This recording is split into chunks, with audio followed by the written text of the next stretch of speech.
दोस्तों नमस्कार। 4 PM गुजरात और दस्तक में आप सबका बहुत बहुत स्वागत है। मैं हूं आपका दोस्त मयूर जानी और जैसे हम अगले कार्यक्रम में बता चुके हैं कि भाई गर्मी का पारा जो है बड़ा तेजी से आगे बढ़ता जा रहा है और आप आने वाले दिनों में आपको ये देखने को मिलेगा अगर आप गुजरात में अगर आए कि दोपहर 12 बजे से लेके शाम के 4 बजे तक तो है एक तरह का एक कहर बरसता है जो आसमान से बरसता है। तपती धूप से मतलब इतना परेशान लोग होते हैं, पर क्या करिए, तो हर बार का है। तो वो अब समय शुरू हो चुका है। अब आगे आगे और गर्मी बढ़ती जाएगी। फिलहाल अगर गर्मी की बात कर लें तो गुजरात विधानसभा का सत्र चल रहा है।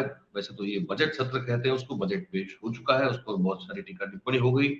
हमने भी उसके बारे में आपको एक कार्यक्रम में बताने की कोशिश की थी कि ये दरअसल क्या है। इसका सार इतना ही निकलता है कि एक जॉबलेस इकोनॉमिकल ग्रोथ की ओर ले जाने वाला ये एक बजट रहा गुजरात सरकार का। अब क्योंकि 1 महीना चलना है पूरा, तो रोज कुछ ना कुछ तो होता ही रहेगा।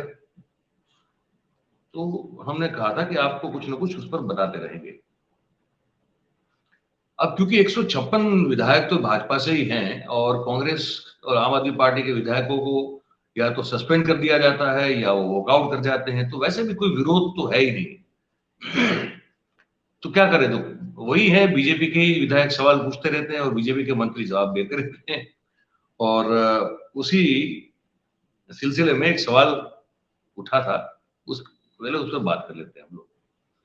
सवाल ये उठा कि भाई राज्य का जो 15% पॉपुलेशन रखने वाला जो एक वर्ग है वो है हमारा आदिवासी भाइयों बहनों का समाज, है ना। 27 कंस्टिट्यूंसी है, बैठकें हैं जहां से आदिवासी के लिए रिजर्व सीटें हैं। वो 15% के आसपास उनकी आबादी है इस राज्य में, पर उनको क्या ठीक से आरोग्य की सुविधा मिल रही है क्या? जवाब है कि नहीं मिल रही है। और वो कबूल भी करना पड़ता है इनको, क्योंकि अब नहीं मिल रही तो नहीं मिल रही। आपको याद होगा हमने एक स्वामी जी से बात की थी जो आदिवासी क्षेत्रों में काम करते हैं, निजानंद गिरी महाराज थे मेरे ख्याल से, उनका वही नाम था। और उन्होंने हमको बड़ा चौंकाने वाला एक खुलासा किया था उस बातचीत में कि इंफ्रास्ट्रक्चर वाइज तो अस्पताल या प्राथमिक आरोग्य केंद्र या ये सब बन गया होता है, बना भी है, लेकिन उसका उपयोग फिर गोडाउन के तौर पे होता है क्योंकि वहां कोई काम करने वाला नहीं होता है। और इसी बात की पुष्टि अब हम आपको बता रहे हैं कि इस सेशन में हो रही है। वो रिपोर्ट हमारे सामने है। एक तरफ से तो क्या है कि गुजरात में मेडिकल टूरिज्म की बातें बहुत की जाती है कि हम काफी ग्रो कर रहे हैं और बहुत सारे लोग बाहर से आ रहे हैं। हकीकत क्या है? हकीकत ये है कि आदिवासी जो मैंने कहा इतने क्षेत्र हैं, 27 जिनकी कंस्टिट्यूंसीज हैं, इनकी इतनी सीटें तो रिजर्व हैं सिर्फ आदिवासी समाज के लोगों को चुनाव लड़ने के लिए। और 15% जैसे मैंने कहा आबादी है। इतनी बड़ी आबादी के लिए जो उनके ग्रामीण क्षेत्र हैं वहां आरोग्य की सुविधा, प्राथमिक आरोग्य की सुविधा तो बहुत कम ही है। केंद्र सरकार के आरोग्य विभाग के रूरल हेल्थ स्टेटिस्टिक्स जो है, अगर 2021-22 की बात कर ली जाए तो उसके भी फिगर हमने रखे हैं यहाँ पे कि गुजरात के आदिवासी इलाकों में जो सरकारी अस्पताल हैं वहां भैया देखिए हर जगह पे ये होता है ना, स्पेशलिस्ट चाहिए होता है, आपको गायनेकोलॉजिस्ट चाहिए होता है, आपको हार्ट का स्पेशलिस्ट चाहिए होता है, आपको अलग अलग तरह से जो बीमारियां हैं उनका कोई ना कोई एक स्पेशलिस्ट होता है, वो आपको चाहिए होता है, तभी तो अस्पताल अस्पताल बनती है। अदरवाइज तो फिर आरोग्य केंद्र और अस्पताल में क्या फर्क रह जाएगा। तो एक तो वो है कि स्पेशलिस्ट डॉक्टरों की जो कमी है वो 89.77%, तकरीबन 90% तक कमी है। जरूरत जितनी है उससे 90% स्पेशलिस्ट डॉक्टर्स गुजरात के आदिवासी ग्रामीण इलाकों में सरकारी अस्पतालों में नहीं है, ये स्थिति है। और 88 जो सामूहिक आरोग्य केंद्र है वहां पे सर्जन, गायनेकोलॉजिस्ट, फिजिशियन, पीडियाट्रिक्स समेत 352 स्पेशलिस्ट डॉक्टरों की जरूरत है। 352 डॉक्टर्स चाहिए।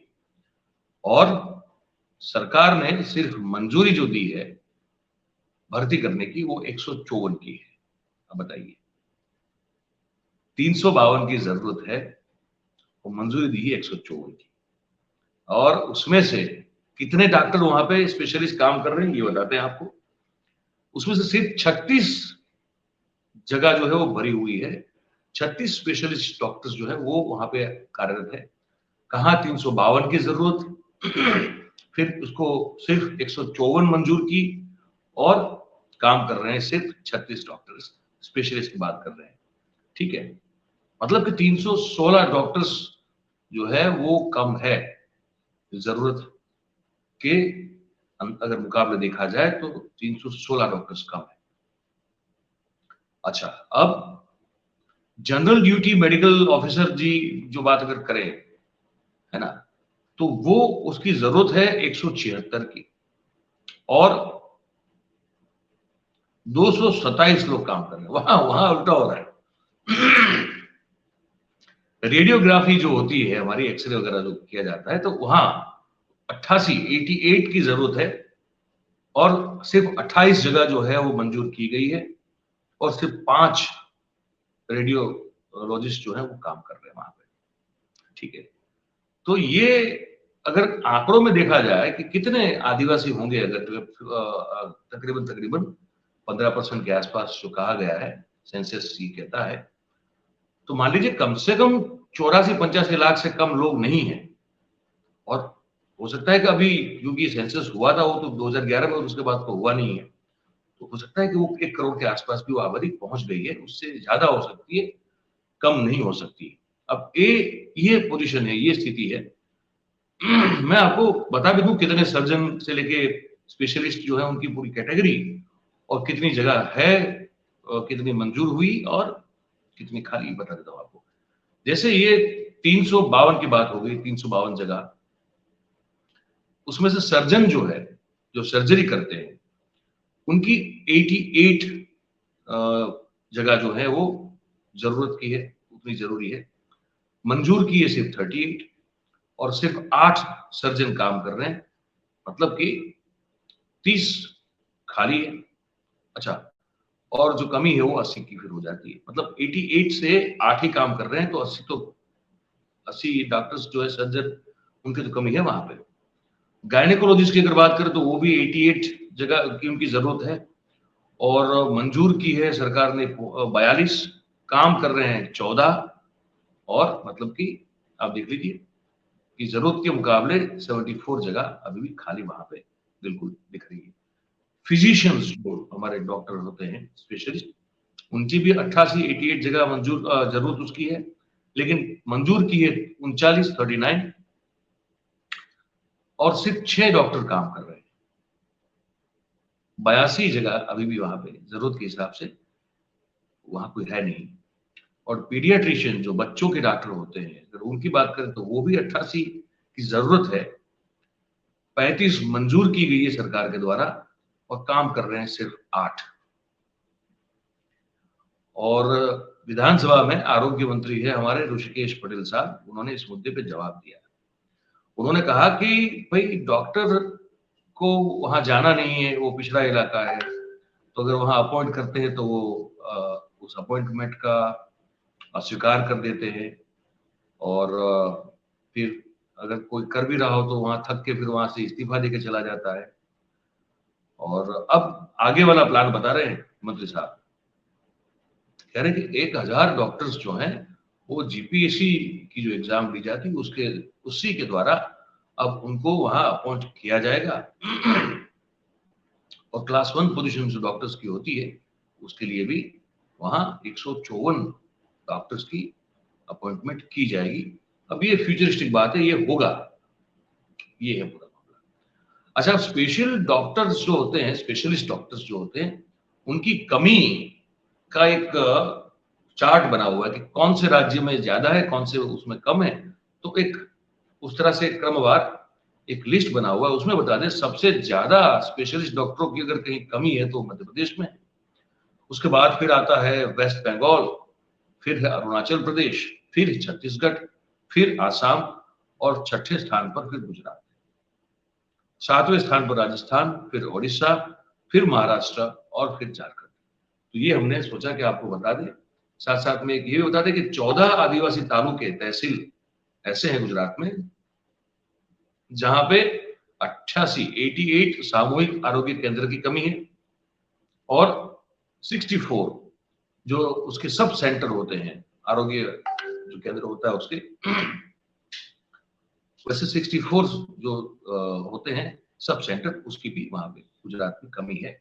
अब इसको कैसे बंद किया जाएगा, कैसे नहीं पता नहीं, जानते नहीं। लेकिन एक और इंटरेस्टिंग खबर, इंटरेस्टिंग इसलिए कि देखिए किसान जो है वो क्या क्या हाल उसके होते हैं। राजकोट में किसान ने 472 किलो प्याज जो है वो बेची मार्केट यार्ड में और उसको मिले 131 रुपए। जी, 472 किलो प्याज के उसको मिले 131 रुपए और जो दाम मिल रहा है वो प्रति किलो 2 रुपए से लेकर 10 रुपए के बीच में अभी उनको मिल रहा है। तो कई बार तो ये भी किस्से आ रहे हैं कि लोग मुफ्त मतलब वो छोड़ के चले जाते हैं, बोले ये पैसे नहीं चाहिए हमको, आप ऐसे ही मुफ्त में किसी को बांट देना, हमको नहीं चाहिए पैसा। तो ये किस्से जो है ये कितनी पीड़ादायक और दुखदायक बात होगी उस किसान के लिए जिसने, मैं बता दूं नाम भी आपको, राजकोट ही जिला है, उसमें दुतारपुर करके गांव है, वहां के किसान है जमन भाई। उन्होंने 472 किलो प्याज जो है वो मार्केट यार्ड में बेचने के लिए वो लेके आए और उनको 131 रुपया मिला, क्योंकि अब वो यहाँ मन मन के एक सिस्टम है, उसको 20 किलो करके समझिए आप, 20 किलो समझ के आप चलिए, तो 20 किलो का उनको दाम मिल रहा है अभी 21 रुपया। 20 किलो प्याज अगर बेचोगे तो उसको 21 रुपए का भाव आपको दाम जो है मिलेगा और तो उनको कुल मिला के पैसे तो 495 मिले। लेकिन वो जो सामान जो प्याज लेके आए थे जिस व्हीकल में, तो उसी को पैसे चुकाना था, तो 626 तो उसका भाड़ा था। 131 अपने जेब से देने पड़े, तो तब जाके ये वहां से बाहर निकल पाए। कह रहे हैं कि आंखों में आंसू आ गए थे उनके। तो ये सिर्फ राजकोट की घटना नहीं है, और जगह भी हो रहा है, अलग अलग जगह भी ये हो रहा है, गुजरात में और गुजरात के बाहर भी, क्योंकि ये स्थिति है। और एक और खबर आपको बता दें गुजरात से कि बड़ा सुप्रसिद्ध शक्तिपीठ है अंबाजी माता का, जो राजस्थान के बॉर्डर पे हमारा जो जिला है बनासकांठा, उसी जिले में वो पड़ता है। और वहाँ धार्मिक भावनाओं से जुड़ी बात है, इसलिए लोगों को ये बड़ा खल रहा है। जो समाचार आज सबसे आए सुबह से, वहां प्रसाद मिलता है, आप जाते हैं माता का दर्शन करते हैं तो प्रसाद में आपको एक मिठाई मिलती है, इसको मोहन थाल कहते हैं। कहा जा रहा है कि अब वो बंद कर देगी सरकार, सरकार के हस्तक इसका पूरा एक संचालन वही करती है। कह रहे कि वो बंद की जाएगी और टेंडर के बगैर जो चिक्की आती है ना, वो गुड़ की और मूंगफली के दानों की या तिल की और गुड़ की बनती है, वो चिक्की जो है दे दी जाएगी। और वो जिसको वो कॉन्ट्रैक्ट देने जा रही है सरकार, वो कोई मंत्री का रिश्तेदार है और उसमें कोई टेंडर भी निकाला नहीं जाएगा। ये बात भी हमको अभी आज सुबह पता चली है, तो मैं आपको बता दें। तो यही है, और बाकी खबरों के साथ आपसे बात करते हैं कि आज 3 राज्यों के चुनाव के अंतिम परिणाम पर नजर है हमारी। हम कोशिश करेंगे एक आध घंटे में उस पर आपसे बात करें, या आज दिन में मतलब उस पर बात करनी, क्योंकि उसको बड़ा क्लोजली हम वॉच कर रहे हैं, देख रहे हैं। और उस पर कुछ जो हमारे पास जानकारी वो भी बताएंगे, हम एक आध गेस्ट हमारे साथ जुड़ेंगे और उस मुद्दे पर हम बात करने वाले हैं, तो वो भी आप देखते रहिएगा। बाकी और खबरों के लिए भी हमारे साथ जुड़ते रहिए 4 पे गुजरात और दस्तक में। और जैसे हम कहते हैं, कमेंट करते रहिए, लाइक कीजिए, शेयर कीजिए, सब्सक्राइब कीजिए, और ऐसे ही मिलते रहेंगे। बहुत बहुत धन्यवाद आपका। Thank you very much.